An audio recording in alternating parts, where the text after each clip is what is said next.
कहानी का शीर्षक पूस की रात। हल्कू ने आकर स्त्री से कहा, सहना आया है, लाओ जो रुपए रखे हैं उसे दे दो। किसी तरह गला तो छूटे। मुन्नी झाड़ू लगा रही थी, पीछे फिरकर बोली, 3 ही रुपए है, दे दूंगे तो कम्बल कहाँ से आवेगा। माघ पूस की रात हार में कैसे कटेगी, उससे कह दो फसल पर दे देंगे, अभी नहीं। हल्कू एक क्षण अनिश्चित दिशा में खड़ा रहा। पूस सिर पर आ गया। कंबल के बिना हार में रात को वह किसी तरह सो नहीं सकता, मगर सहना मानेगा नहीं। घुड़कियां जमावेगा, गालियां देगा, बला से जाड़ों में मरेंगे, बला तो सिर से टल जाएगी।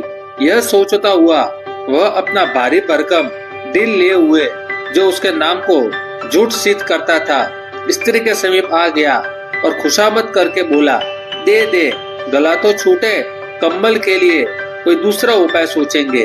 मुन्नी उसके पास से दूर हट गई और आंखें तरेड़ती हुई बोली, कर चुके दूसरा उपाय, जरा सुनू तो कौन सा उपाय करोगे। कोई खैरात दे देगा कंबल, न जान कितनी बाकी है जो किसी तरह चुकते ही नहीं आती है। मैं कहती हूँ तुम क्यों नहीं खेती छोड़ देते, मर मर काम करो, उपज हो तो बाकी दे दो। चलो छुट्टी हुई, बाकी चुकाने के लिए ही तो हमारा जन्म हुआ है। पेट के लिए मजूरी करो, ऐसे खेत में बाज आए, मैं रुपए न दूंगी। हल्कू उदास होकर बोला, तो क्या गाली खाओ। मुन्नी ने तड़प कर कहा, गाली क्यों देगा, क्या उसका राज है। मगर ये कहने के साथ ही उसकी तनी हुई भौहें ढीली पड़ गई। हल्कू के उस वाक्य में जो कठोर सत्य था, वह मानो एक भीषण जंतु की भांति उसे घूर रहा था। उसने जाकर आले पर से रुपए निकाले और लाकर हल्कू के हाथ पर रख दिए। फिर बोली, तुम छोड़ दो अब की से खेती, मजूरी में सुख से एक रोटी तो खाने को मिलेगी, किसी की दोस्त तो न रहेगी। अच्छी खेती है, मजूरी करके लाओ, वह भी उसी में झोंक दो, उस पर दोष। हल्कू ने रुपए लिए और इस तरह बाहर चला मानो अपना हृदय निकालकर देने जा रहा हो। उसने मजूरी से एक एक पैसा काट काट कर 3 रुपए कंबल के लिए जमा किए थे। वह आज निकले जा रहे थे। एक एक पग के साथ उसका मस्तक पानी दीनता के भार से दबा जा रहा था। पूस की अंधेरी रात, आकाश पर तारे भी ठिठुरते हुए मालूम होते थे। हल्कू अपने खेत के किनारे ऊख के पत्तों की एक छतरी के नीचे बोस के खटाले पर अपनी पुरानी गाड़ी की चादर ओढ़े कांप रहा था। खाट के नीचे उसका संगी कुत्ता जबरा पेट में मुंह डाले सर्दी से कूं कूं कर रहा था। 2 में से एक को भी नींद नहीं आ रही थी। हल्कू ने घुटनियों को गर्दन में चिपकाते हुए कहा, क्यों जबरा, जाड़ा लगता है। कहता तो था घर में पुआल पर लेट रहा, तो यहाँ क्या लेने आए थे। अब खाओ ठंड, मैं क्या करूँ। जानते थे मैं यह हलवा पूरी खाने आ रहा हूँ। दौड़े दौड़े आगे आगे चले आए, अब रो नानी के नाम को। जबरा ने पड़े पड़े दुम हिलाई और अपनी कू को दीर्घ बनाता हुआ कहा, कल से मत आना मेरे साथ, नहीं तो ठंडे हो जाओगे। यह रान पछुआ न जाने कहां से बर्फ लिए आ रही है। उठो, फिर एक चिलम भरो, किसी तरह रात तो कटे। 8 चिलम तो पी चुका। यह खेती का मजा है। और एक भगवान ऐसे पड़े हैं जिनके पास जाड़ा आए तो गर्मी से घबरा कर भागे। मोटे मोटे गद्दे, लिहाफ, कंबल, मजाल है जाड़े का गुजर हो जाए। जगदीर की खुबी, मजूरी हम करे, मजा दूसरे लूटे। हल्को उठा, गड्ढे में से जरा सी आग निकालकर चिलम भरी। जबरा भी उठ बैठा। हल्कू ने चिलम पीते हुए कहा, पिएगा चिलम, जाड़ा तो क्या जाता है, हाँ जरा मन बदल जाता है। जबरा ने उनके मुंह की ओर प्रेम से चलकती हुई आंखों से देखा। हल्कू आज और जाड़ा खा ले, कल से मैं यह पुआल बिछा दूंगा, उसी में घुसकर बैठना, तब जाड़ा न लगेगा। जबरा ने अपने पंजे उसकी घुटनियों पर रख दिए और उसके मुंह के पास अपना मुंह ले गया। हल्कू को उसकी गर्म सांस लगी। चिलम पीकर हल्कू फिर लेटा और निश्चय करके लेटा कि चाहे कुछ हो अब की सो जाऊंगा। पर एक ही क्षण में उसके हृदय में कंपन होने लगा। कभी इस करवट लेटता, कभी उस करवट, पर जाड़ा किसी पिशाच की भांति उसकी छाती को दबाए हुए था। जब किसी तरह न रहा गया, उसने जबरा को धीरे से उठाया और उसके सिर को थपथपाकर उसे अपनी गोद में सुला दिया।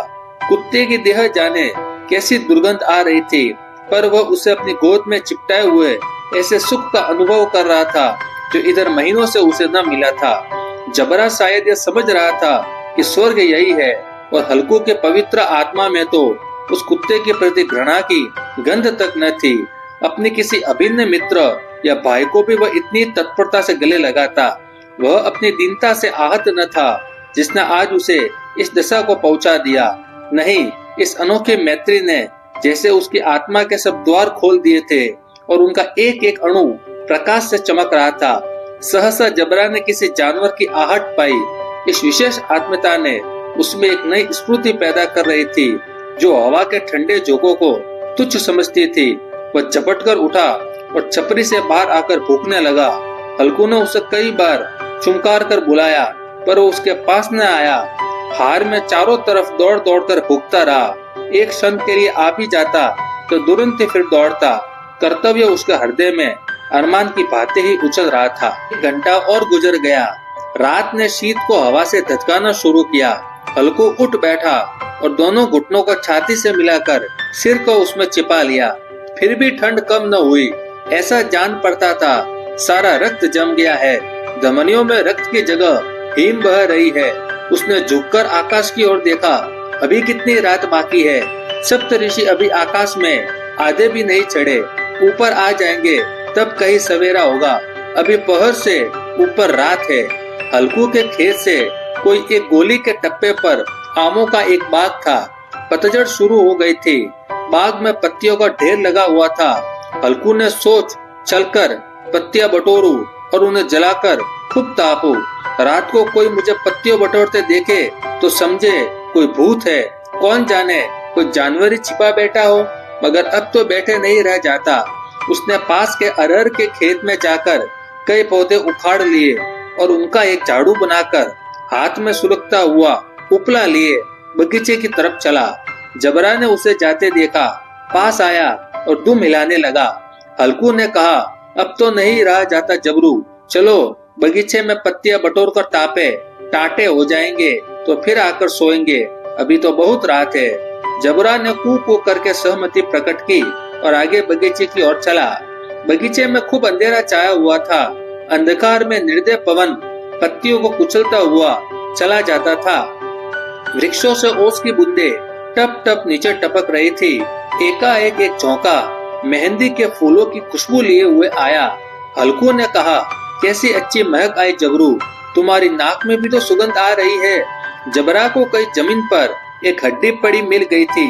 उसे छिंचोड़ रहा था। हल्कू ने आग जमीन पर रख दी और पत्तियां बठाने लगा। जरा देर में पत्तियों का ढेर लग गया था। हाथ ठिठुरे जाते थे, नंगे पांव गले जाते थे और वह पत्तियों का पहाड़ खड़ा कर रहा था। इसी अलाव में वह ठंड को जलाकर भस्म कर देगा। थोड़ी देर में अलाव जल उठा। उसकी लौ ऊपर वाले वृक्ष की पत्तियों को छू छू कर भागने लगी। उस अस्थिर प्रकाश में बगीचे के विशाल वृक्ष ऐसे मालूम होते थे मानो उस अथाह अंधकार को अपने सिरों पर संभाले हुए हो।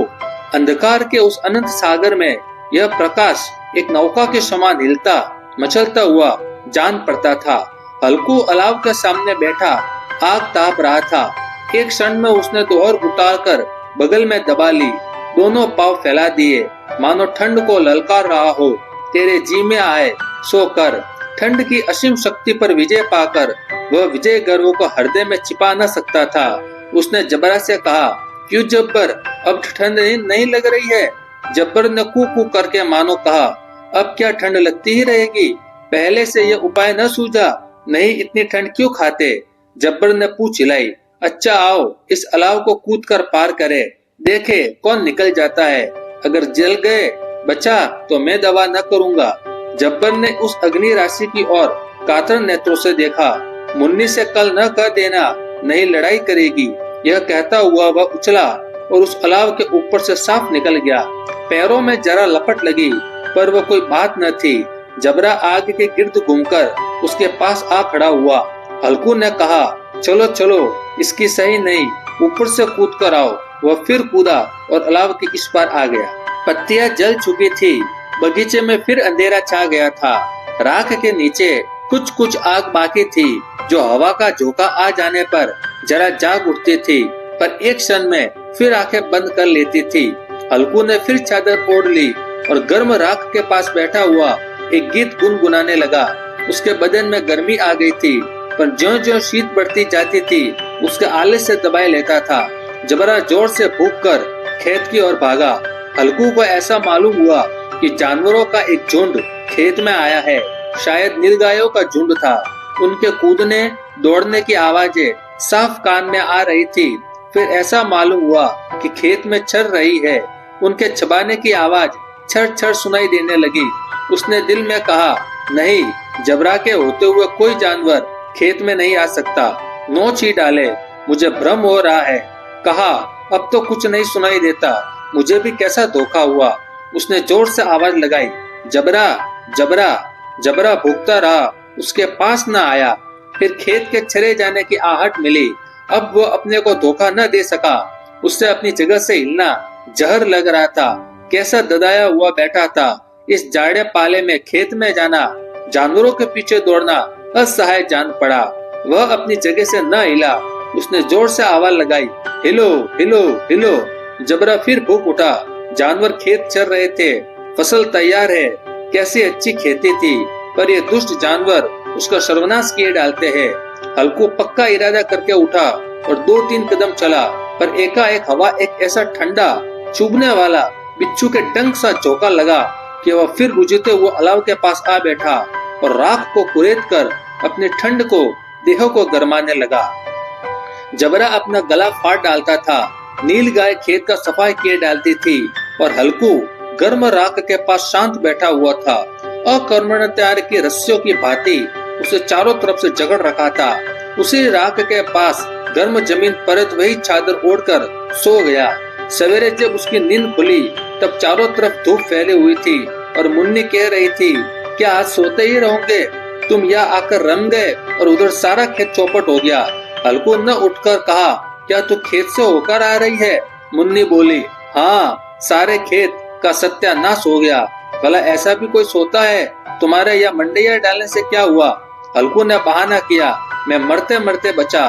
तुझे अपने खेत की पड़ी है। पेट में ऐसा दर्द हुआ कि मैं नहीं जानता हूँ। दोनों फिर खेत के डांड पर आए। देखा, सारा खेत रोंदा पड़ा हुआ है और जबरा मंडैया के नीचे चित लेटा है, मानो प्राण ही न हो। दोनों खेत की दशा देख रहे थे। मुन्नी के मुख पर उदासी छाई थी, पर हल्कू प्रसन्न था। मुन्नी ने चिंतित होकर कहा, अब मजूरी करके माल गुजारी भरनी पड़ेगी। हल्कू ने प्रसन्न मुख से कहा, रात को ठंड में यह सोना तो नहीं पड़ेगा।